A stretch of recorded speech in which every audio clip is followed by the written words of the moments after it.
कक्षा 12 के हमारे बच्चे एवं बच्चियां ध्यान दें। श्रद्धा और मनु शीर्षक से 2 कविताएं पढ़ाई जा चुकी है। तीसरी कविता आप देखें। और देखा वह सुंदर दृश्य। जान लीजिए, इस कविता में जयशंकर प्रसाद जी ने श्रद्धा की अद्वितीय सुंदरता और उसके आंतरिक गुणों की व्याख्या की है। जो कविता आप पढ़ने जा रहे हैं उसमें जयशंकर प्रसाद ने श्रद्धा की अपूर्व सुंदरता, अद्वितीय सुंदरता और उनके आंतरिक गुण क्या क्या हैं इसके विषय में बताया है। देखिए आप। और देखा वह सुंदर दृश्य। श्रद्धा की आकर्षक आवाज, ध्वनि सुनने के अनंतर जब मनु का ध्यान उसके तरफ गया और देखा वह सुंदर दृश्य, नयन का इंद्रजाल अभिराम। ठीक है, तो नयन का और देखा वह सुंदर, तो मनु देखते हैं कि श्रद्धा अद्वितीय, अपूर्व सुंदर है, बहुत अधिक सुंदर है। ठीक है। नयन का इंद्रजाल अभिराम। इंद्रजाल का मतलब जादू, मैजिक। अभिराम का मतलब अनोखा, सुंदर। ठीक है। नयन का इंद्र जाल अभिराम।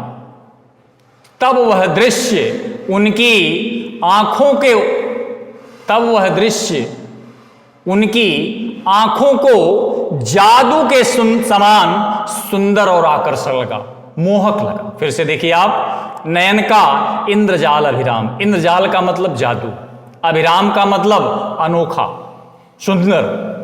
तो नयन का इंद्रजाल अभिराम। तब वह दृश्य, और देखा वह सुंदर दृश्य इसके पहले आया है। तो वह दृश्य उनकी आंखों को जादू के समान सुंदर और आकर्षक लगा, मोहक लगा, मनमोहक लगा। ठीक है। कुसुम वैभव में लता समान। कुसुम वैभव में लता समान। कुसुम वैभव का मतलब फूलों की सी सुंदरता, फूलों की सी कोमल सुंदरता। ठीक है। आगे देखिए। कुसुम वैभव में लता समय। उस समय श्रद्धा फूलों से आच्छादित, पुष्पों से आच्छादित, पुष्पों से ढकी हुई, ठीक है, लता के समान, कुसुम वैभव में लता समान।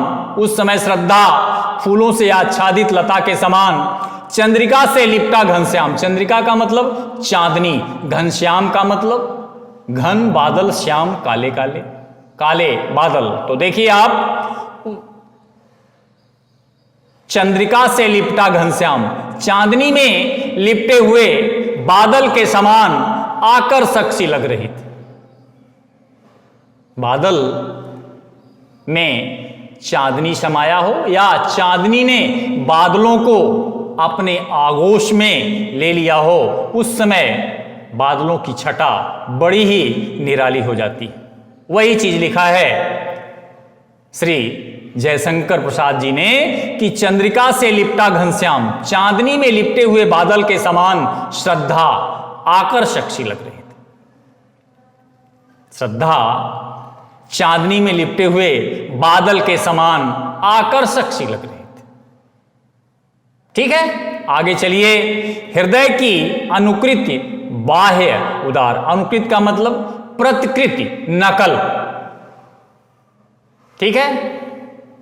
तो देखिए, हृदय की अनुकृति बाह्य उदार। उसका हृदय उदार और विशाल था।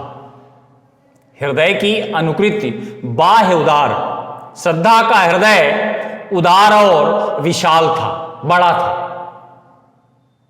ठीक है। एक लंबी काया उन्मुक्त। उन्मुक्त का मतलब स्वच्छंद, स्वतंत्र, आजाद। देखिए आप, एक लंबी काया उन्मिक्त, वह का मतलब श्रद्धा, एक लंबे शरीर वाली उन्मुक्त स्वच्छंद विचारों वाली युवती थी।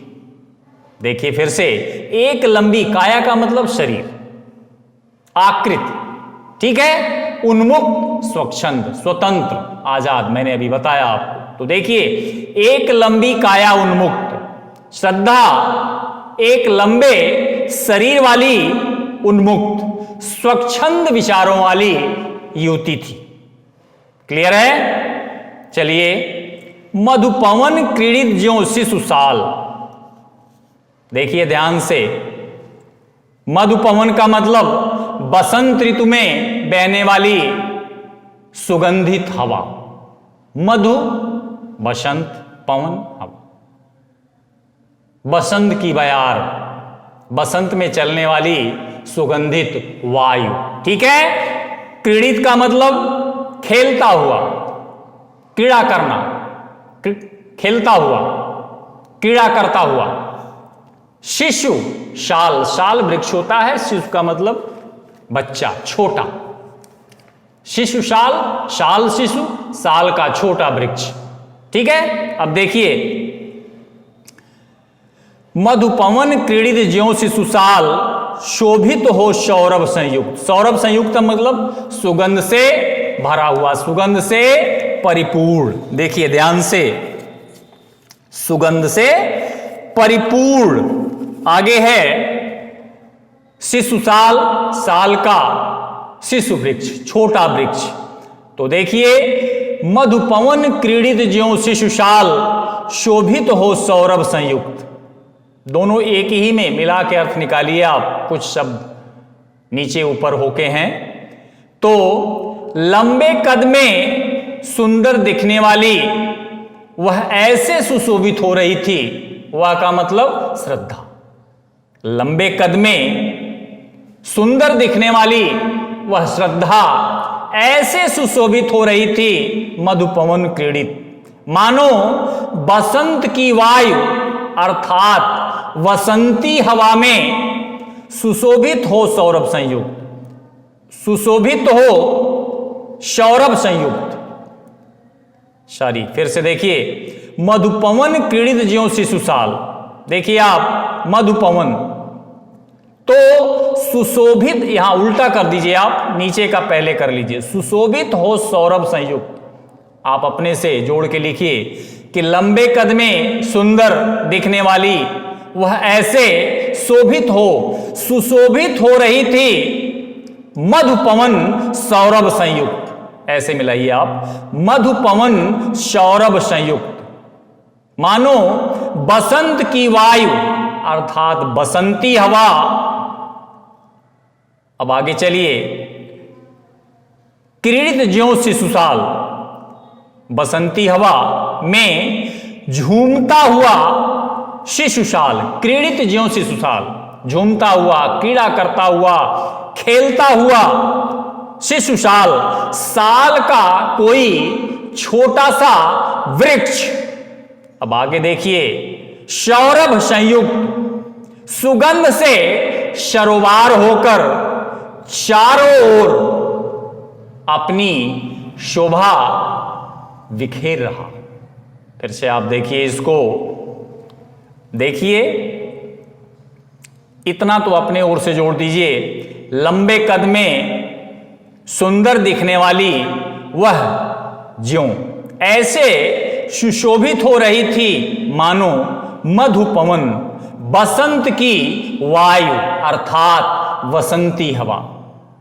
ठीक है, अब नीचे आ जाइए आप।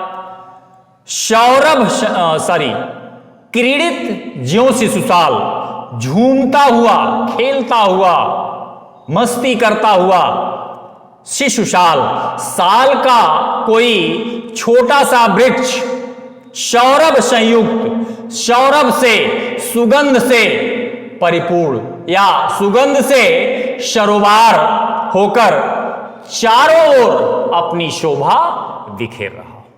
क्लियर है? चलिए आप आगे मसृण गांधार देश के नील रोम वाले मेसों के चर्म। मसृण का मतलब होता है मुलायम, चिकना, जिसको आप अंग्रेजी में सॉफ्ट कहते हैं। ठीक है, मसृण मुलायम, चिकना। ठीक है, आगे देखिए, नील रोम वाले, नीले रोम का मतलब रोएं, नीले रोएं वाले। मेष का मतलब भेड़, चर्म का मतलब खाल, बाल, चमड़ा। ठीक है, अब देखिए, मसृण गांधार देश के श्रद्धा के वस्त्र, गांधार देश के नील रोम वाले मेषों के चर्म। श्रद्धा के वस्त्र गांधार देश में नीले रंग या नीले बालों वाली भेड़ों के चर्म खाल के बने हुए थे। ठीक है, फिर से देखिए, मसृण गांधार देश के नील रोम वाले मेषों के चर्म। श्रद्धा के वस्त्र गांधार देश में पाई जाने वाली नीले भेड़ों के चर्म। मेष का मतलब भेड़, चर्म का मतलब चमड़े से, खाल से बनाई गई थी। ठीक है, आगे चलिए। ढक रहे थे उसका वपुकांत। वपुकांत का, वपु का मतलब होता है शरीर, कांत का मतलब कोमल। ठीक है, ढक रहे थे उसका वपुकांत, उसके अत्यंत कोमल शरीर को या अत्यंत कोमल होते हुए भी वे वस्त्र न केवल उसके शरीर को ढक रहे थे, बन रहा था वह कोमल वर्म। वर्म का मतलब जानते हैं, कवच। ठीक है, सुरक्षा। देखिए आप, बन रहा था वह कोमल वर्म, बल्कि कवच के समान शरीर की रक्षा भी कर रहे थे। बन रहा था वह कोमल वर्म, बल्कि कवच के समान सुंदर ही नहीं लग रहे थे, बल्कि कवच के समान वे उसके शरीर को ढक भी रहे थे। ठीक है, कहने का आशय यह है कि श्रद्धा उन वस्त्रों में अत्यधिक आकर्षक लग रही थी, अत्यधिक आकर्षक दिख रही थी। नील परिधान बीच सुकुमार। नील का मतलब नीले, परिधान का मतलब वस्त्र। ठीक है, सुकुमार का मतलब अत्यधिक कोमल। ठीक है, नील परिधान बीच सुकुमार, खुल रहा मृदुल अधखुला अंग। देखिए, पहले आप जान लीजिए कि प्रस्तुत कविता में श्रद्धा के अपूर्व रूप सौंदर्य की तुलना प्रकृति के अनुपम दृश्यों से की गई। फिर से आप देखें, प्रस्तुत कविता में, जो कविता आप पढ़ने जा रहे हैं, प्रस्तुत कविता में श्रद्धा के अपूर्व रूप सौंदर्य की तुलना प्रकृति के अनुपम दृश्यों से की गई है। अब देखिए, नील परिधान बीच सुकुमार। प्रसाद जी कहते हैं, थोड़ा सा आप अपने तरफ से जोड़ेंगे। प्रसाद जी कहते हैं कि श्रद्धा भेड़ चर्म के बने नीले वस्त्रों में बहुत ही आकर्षक दिख रही थी। ठीक है, जो श्रद्धा ने नीले भेड़ चर्म का वस्त्र पहना हुआ था, उसमें वह बहुत ही आकर्षक दिख रही थी। नील परिधान बीच सुकुमार, वस्त्रों के मध्य, बीच सुकुमार, वस्त्रों के मध्य किसी किसी जगह से दिखाई दे रहे उसके कोमल अंग ऐसे लग रहे थे, ऐसे प्रतीत हो रहे थे, खिला हो ज्यों बिजली का फूल, मेघ बन बीच गुलाबी रंग, जैसे वह नीले बादलों के समूह में चमकती हुई बिजली के गुलाबी गुलाबी फूल। फिर से देखिए इसको, खिला हो ज्यों बिजली का फूल, मेघ बन बीच गुलाबी रंग, जैसे वह नीले बादलों के समूह में चमकती हुई बिजली के गुलाबी गुलाबी फूल। आगे चलिए, या बस आज के लिए बस इतना ही। थैंक यू बेटा।